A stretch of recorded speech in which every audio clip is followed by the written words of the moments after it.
How many gods of the ancient world have vanished? Poor chap sitting in some back green room waiting to be called out again onto the stage like a Shakespearean actor. Ah, I used to be famous once. Oh dear.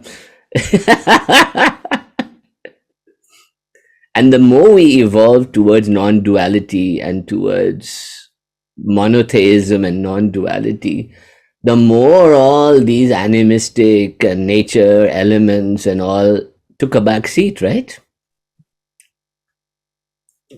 And now we want to reclaim nature, but we live in cities with thermostats and high-tech cars and telephones and mobile phones, and we can't give those up.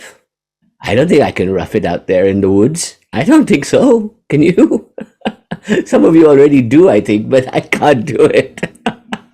Maybe 2 or 3 days, Mother Nature, I love you, darling, but a couple of days, So one of the biggest problems we face, and this is a claim in all holistic culture, is that we have lost our connection to the sacred feminine, right? But that's making a big assumption. That's making a big assumption that we ever had one. Would you agree?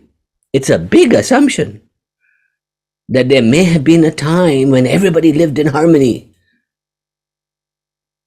The reality is no.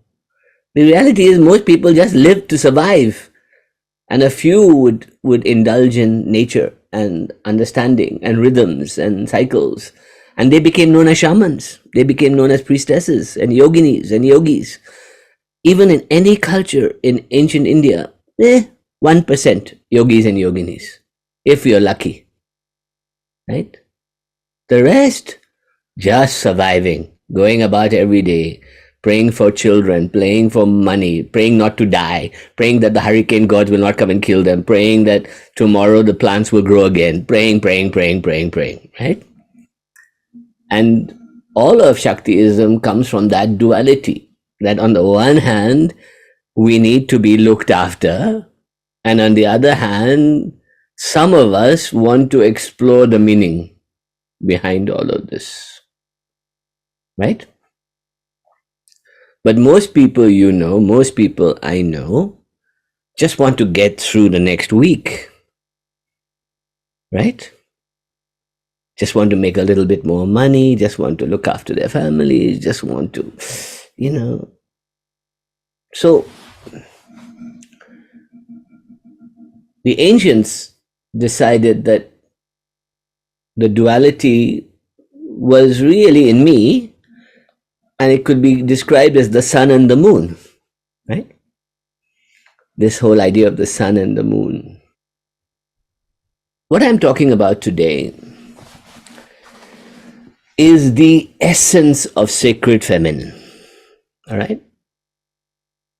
The entire foundation upon which the sacred feminine religions, spirituality, culture, meditations were built on were the moon. Okay. And if you have not thought about that in the last year or so working with me, you will suddenly have an aha moment that all the numbers, all the ideas, all the things fall into these cycles, these Shakti ideas, right? And we're going to look at that today. So I want you to think about something. To us as well, now we have a cosmos that we can think about. In ancient times, it was limited to what they could see with their eyes or sense with their intuition. But the duality was that the sun seemed to be a direct source of light, while the moon is a reflection. It's an illusion.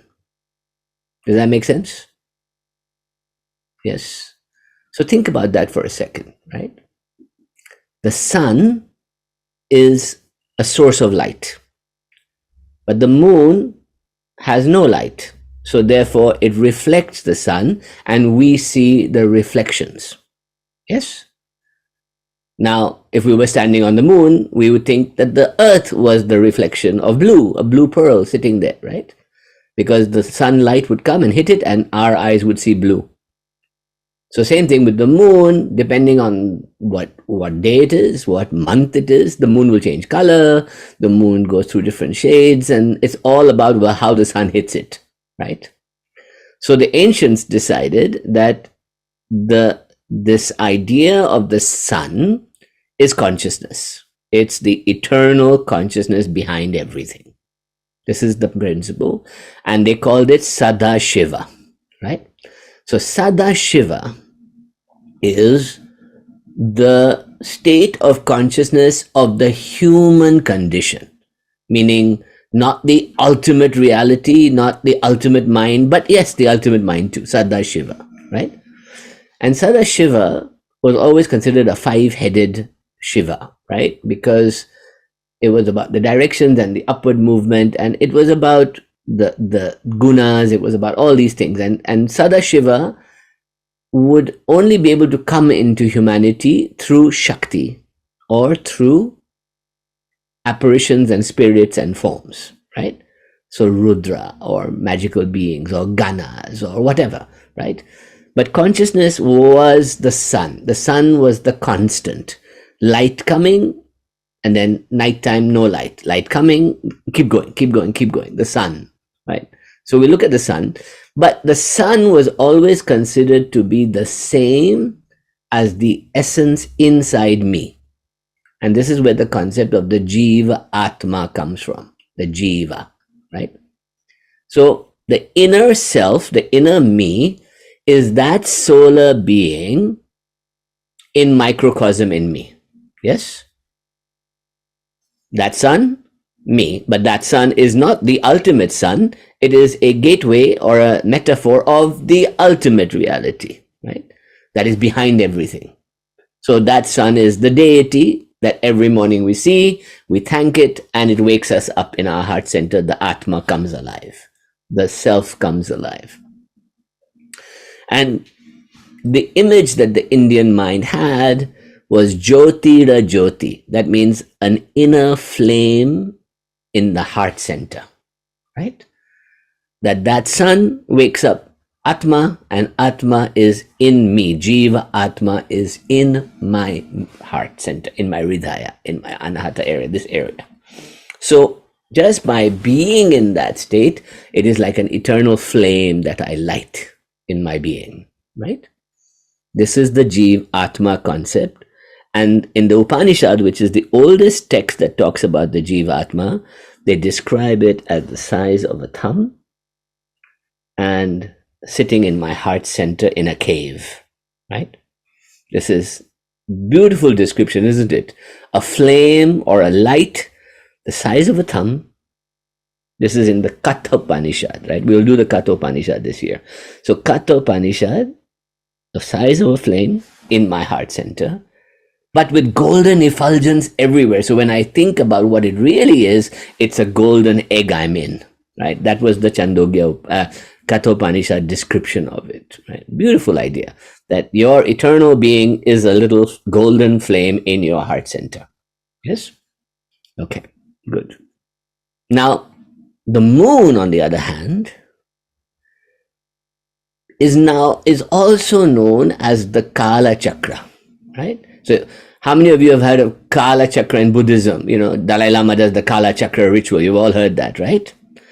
The Kala Chakra is sometimes 12, sometimes 16. It is the phases of the moon as a cycle and rhythm of life, right? And basically, Kala means time, Chakra means spinning wheel of time. So what the ancients were saying in the Upanishads, in the Buddhist texts later, was that, look, everything that is in motion, everything that is coming into being, being born, lives, dies, is in this Kala Chakra, this wheel of time going round and round and round. And we humans can measure it just by looking at the moon. So if I look at the moon, there are 15 phases from new moon to the 16th phase, which is full moon, right?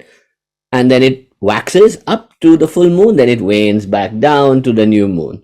And you get this kind of 29-day cycle in a way, right? It's like a cycle. And they noticed that certain psychological states would occur on the wax and certain on the wane, right? They also noticed that the moon would wax and wane in certain star systems, right? So early on, they decided that it was born in a system with the Indians called the Willow Grove, which is also the Varahi, the boar, the great boar. And Varahi is the mother and the bear is the father, right? So think of all these stories that come into being, that the moon is coming into being, as it waxes, it wanes, and then this big idea comes, which I think was always there, that what is happening out there in the moon cycles is happening in me, right? And what is happening in me and the moon cycles is also then that's why you come up with a Meru, because the Meru is a microcosm of that moon cycle. And that's why you come up with cosmos, that the whole Kala Chakra of time, infinite time, is also spinning in the same way. Big 3 wheels churning metaphor, right? Me, the moon, and the mind behind everything, Sadashiva. What a big idea. So very early on, I would say 40, 50,000 years ago, this recording and measurement of the cycles according to place, according to time of year, according to geology, became an esoteric science, and it was considered to be sacred feminine. The Shakti. That means, why? Because the sun is always considered immortality, eternity, but the moon is cyclical and changing. So whatever is changing is in the cycles of the mother, and whatever is permanent is in the cycles of the father, because the father gives the seed once and then basically he's done, and he goes off and he does hunter gathering, whatever he does, and he hangs around, and you could kill him. He doesn't need to exist anymore, but the mother has to go through all the cycles, and then the child comes into being, and it goes from there, right? And so if I go further with that, let's go into that metaphor a bit more. This is the Kala Chakra, right? So the ancients would have been watching this for thousands of years, right? Just watching and orally measuring, orally keeping these records, orally, by place. Where am I? In some village in North India or Tibet, and the moon I saw in Tibet looked different from the moon in Sri Lanka, and the moon in Sri Lanka looked different from the British moon. Everybody had their own stories going on, right? Of these things. And what the ancients realized was that the moon affected the mind. So I am completely a lunatic at the mercy of the moon, right? The cycles of my well-being, my mental state, and for women, your menstrual cycle, all seem to be somehow related to this lunar phases of the moon, right? Big concept that they started to, as above, so below it. This was it. And the metaphor always was that the moon is the divine fluctuations of the sacred feminine energy of Shakti, right? Depending on which part of the moon is waned or waxed, you're either the Black Panther or the White Goddess. You're going to go between the two, right? You're going to either be the raven or the hawk. You're going to be, all these metaphors come into being of the full moon versus the new moon, right? These start to happen. So in the classic book that I recommended you read, which is the Tantra Raja Tantra, it says that the chakra of the letters of the alphabet, right, are based upon time, and so are identical with the sidereal zodiac. That means each letter is a center that relates directly to cosmos. It's in your body. every part of it is a map of the cosmos in you. Right? The Nityas, or Nitya means eternal, right? Nitya means eternal. The Nityas or eternities are called the eternities of Lalita. They represent the 15 lunar days or tithis of the waxing moon. So each of these is a goddess, and each one has a yantra, a mantra, a tantra, and a prayoga, a ritual or ritual application. And the way the ancients saw it is that they saw the Nityas also representing our breathing, the hum and the sa, the hum and the sa. That means with each in-breath is a full day and night, basically. And I have 21,600 days and nights in my breath every day. These sacred numbers became very important for them. And as such, this is the numbers of the Kala Chakra or the Wheel of Time. Right? So this is an amazing image in Tibetan Buddhism of, it's actually Padmasambhava, making love, but essentially it is the solar deity, right?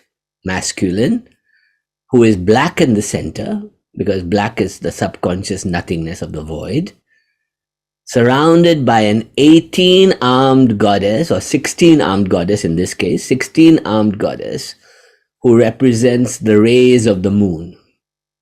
So the rays of the moon are making love to the sun. And that is the whole concept of the dance of Shiva and Shakti. Each breath is one making love, making love, making love. Isn't that wild? What do you guys think? Just think of it, that every rhythm of your breath is the making love of your Shakti to Sadashiva. And that union forms right above your head. And there they become Ardha Narishwara, half. Right? That's why in Tantra, the most sacred day and the most feared day is Ashtami. Right? Why? Ashtami is the 8th day, 8th night. Why? Because it's the halfway point. The moon is the same on wax and wane. Exactly the same. So when you meditate on that day, you're supposed to detach from all materialism and sit in samatha. The misconception became, it's a terrible day to do anything. Everything will go bad. All will have evil things will happen to you. In India, Ashtami is the most feared day in the lunar calendar, right? It's like a Ashtami, oh no, 8th day, we are going to die. You know, it's not like that. It's just a day to stop and meditate on the half, 8, right? So I want you to think about this, because as I introduce this idea to you, you will notice that the 16 steps are a progressive meditation. Okay? And you don't have to learn them, you just have to know them and see them and feel them and experience them. And that will change your life. Right? Okay, let's keep going. So, they are called Nityas, these divine goddesses of the Kala, of the period, the 16 cycles. The 15 Nityas, so Lalita Tripura Sundari is the full moon. Okay? She is the full moon. That's her.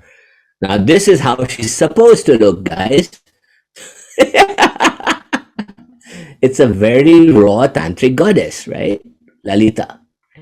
Today she's cleaned up with lovely saris and beautiful decorations and nice. But she is raw. She is pure red. She's supposed to be red, right? And when you see her, oh my God, she's supposed to bring desire out of you. Fire and desire into you, right? Lalita. And she's a game player. She plays, she glances at you from the side of her eyes like this. Glance, you know. So think about it, right? As the moon remains itself, she has all these aspects that change. So phases of the moon are the aspects of Lalita, right? So 3 gunas, 5 elements, all these can come into play. And each Nitya, each one of those phases has her own meditation, okay? So you can actually worship Lalita in 16 different ways in every lunar cycle. And the image we get today of Durga with 16 hands, or any of these forms, is this Nitya idea. In fact, the original Durga always had 16 hands, sometimes 18, then later it became 10. So each of the Nityas has a certain number of arms. What are arms? Arms here are beams of light. When the sun hits the moon, the beams that come down to you is the number of arms. Oh my God, esoteric teachings. Are you ready for all this? Esoteric teachings. The arms, and if you add up all the Nitya arms, you get 108. Now, if you calculate it, remember we said 21,600 breaths, right? So each cycle, right? 1440 breaths each cycle if one Muluna cycle is one breath. So these are ways that we get all these sacred numbers like 576 or 21,600 or 12 or 18 or 16. You can see where it comes from, these kind of calculations of geometry and patterns that you're seeing, right? So the Nityas, these are also the vowels of Sanskrit alphabet and identical with both time and space. So if the number of consonants, ka, ka, ga, ga, all the consonants are Shivas are 36, are multiplied by the 60 Nityas, we get the sacred number 576. And this, by the way, is the fundamental number used to calculate yugas in Indian metaphysics. Right? So all the Kali Yuga, all are calculated based on the number of resonances in these numbers. So they're actually metaphors, they are not real numbers. So the Meru, the Sri Yantra, is a model of this concept, because if you look at the bottom of the Meru, right, 16 petals, right, and if you look at the top, a triangle, right. So this triangle is where the Nityas connect to the Lalita Tripura Sundari. So have a look at this, right? See the triangle? Yes, see the triangle? If you drew 15 dots around the triangle, right? And by the way, if you go to India and any deity worship, you will see somebody draws a triangle on the ground and then puts dots on it, 15 dots on it, right? Why? Because they are the 15 phases of the moon. And then the Bindu opens in the middle and Lalita Tripura Sundari is in the middle, right, at the top. So when you go from your ascent, you're going from your world plane to her plane. And you have to go through these phases or yoginis or nityas to get to it, right? This is a very fundamental teaching of the nitya idea. Now, let's look at that a little bit more. So, Lalita is in the Meru, that means she lives in this Meru. The Meru is in you, right? And 14 Nityas form Kameshwari to Jwala. You'll see them just now, reside in 7 islands, 7 worlds above, 7 worlds below. And Mahanitya, who is Lalita Shodashi, Tripura Sundari, occupies the supreme space of Parama Vyoma, right? This is the teaching. Right?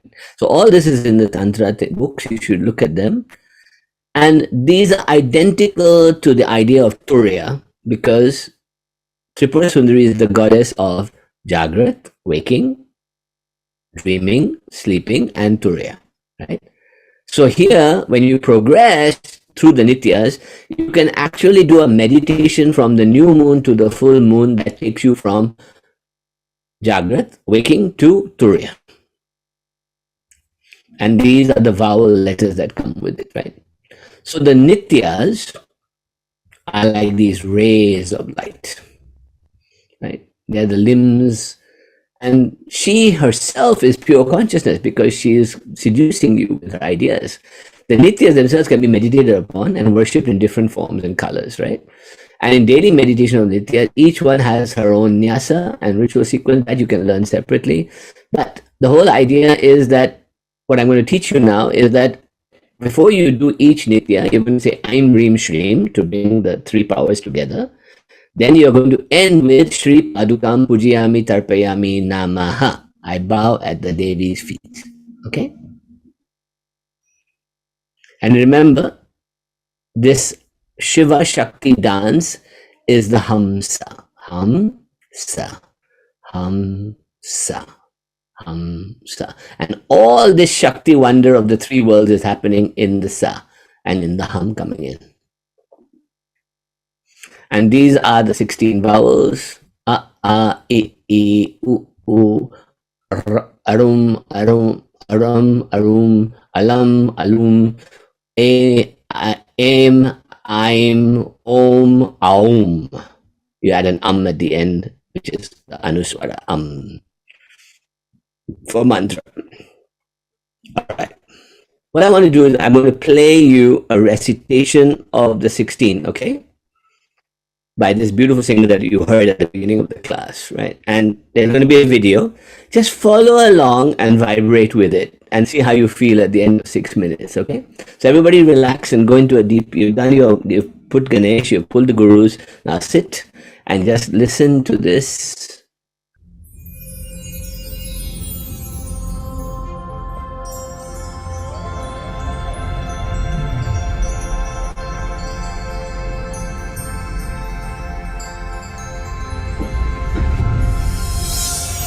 ऐं ह्रीं श्रीं अम्मैं सकलह्रीं नित्यक्लिन्ने मदद्रवे सौः अं कामेश्वरी नित्या श्रीपादुकां पूजयामि तर्पयामि नमः।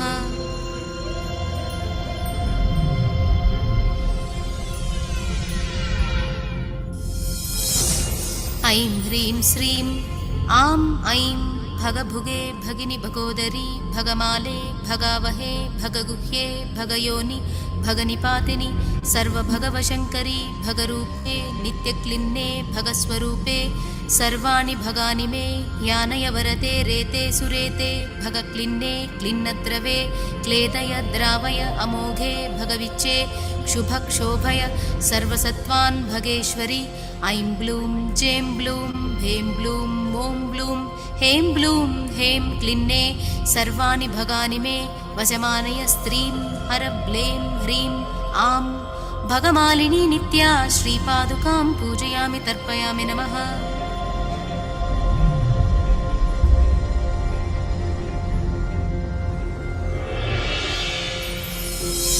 ऐं ह्रीं श्रीं इं ॐ ह्रीं नित्यक्लिन्ने मदद्रवे स्वाहा इं नित्यक्लिन्ना नित्या श्रीपादुकां पूजयामि तर्पयामि नमः।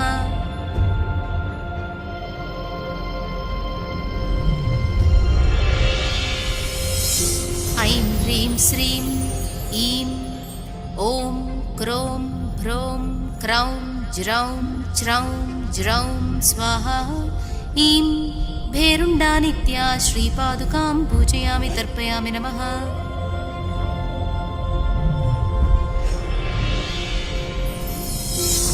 ऐं ह्रीं श्रीं ॐ ह्रीं वह्निवासिन्यै नमः। ॐ वह्निवासिनी नित्या श्रीपादुकां पूजयामि तर्पयामि नमः।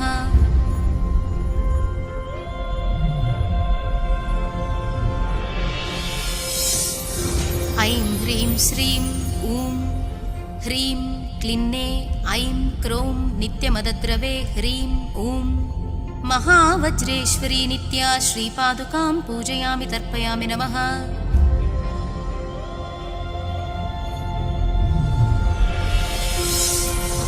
ऐं ह्रीं श्रीं अरुं ह्रीं शिवदूत्यै नमः।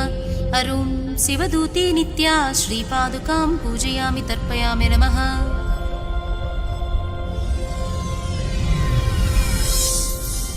ऐं ह्रीं श्रीं अरुं ॐ ह्रीं हुं खे च क्षे क्षः स्त्रीं हुं क्षें ह्रीं फट् अरुं त्वरिता नित्या श्रीपादुकां पूजयामि तर्पयामि नमः।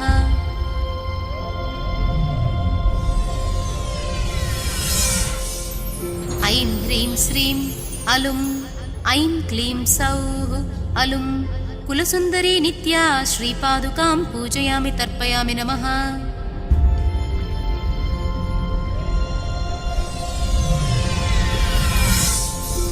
ऐं ह्रीं श्रीं अलुं हसकलरडैं हसकलरडीं हसकलरडौ अलूं नित्या नित्या श्रीपादुकां पूजयामि तर्पयामि नमः।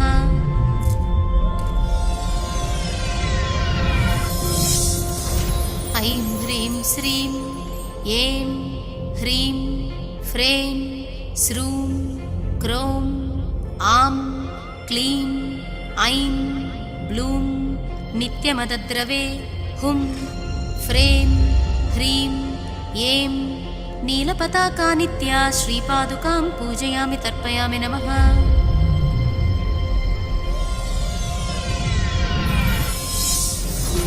ऐं ह्रीं श्रीं ऐं भमरयूं ऐं विजया नित्या श्रीपादुकां पूजयामि तर्पयामि नमः।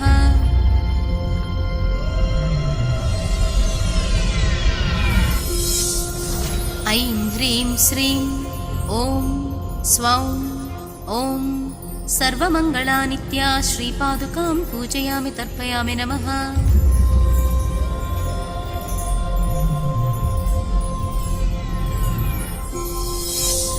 ऐं ह्रीं श्रीं औं ॐ नमो भगवती ज्वालामालिनी देवदेवी सर्वभूतसंहारकारिके जातवेदसि ज्वलन्ति ज्वल ज्वल प्रज्वल प्रज्वल ह्रां ह्रीं ह्रूं र र र र र र र ज्वालामालिनी हुं फट् स्वाहा।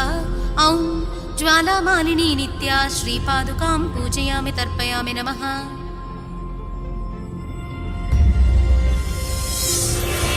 ऐं ह्रीं श्रीं अह चकौं अह चित्रा नित्या श्रीपादुकां पूजयामि तर्पयामि नमः।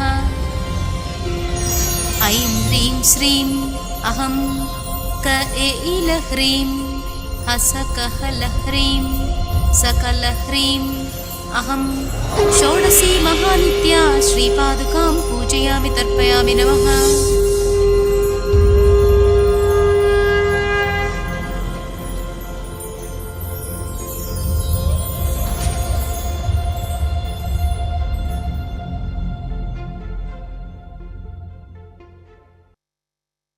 It's like listening to something from Hogwarts, isn't it? Like magical incantations being sent into the vibration of the air to tune you to the cycles of the moon that bring inner harmony and power for you, right? This is, just listening to that was meditation, wasn't it? Just hearing it. You don't have to say it all. You could try. You know most of the sounds. We've used them all. It's just little variations and plays with the sound, with the magic, right? With the magic.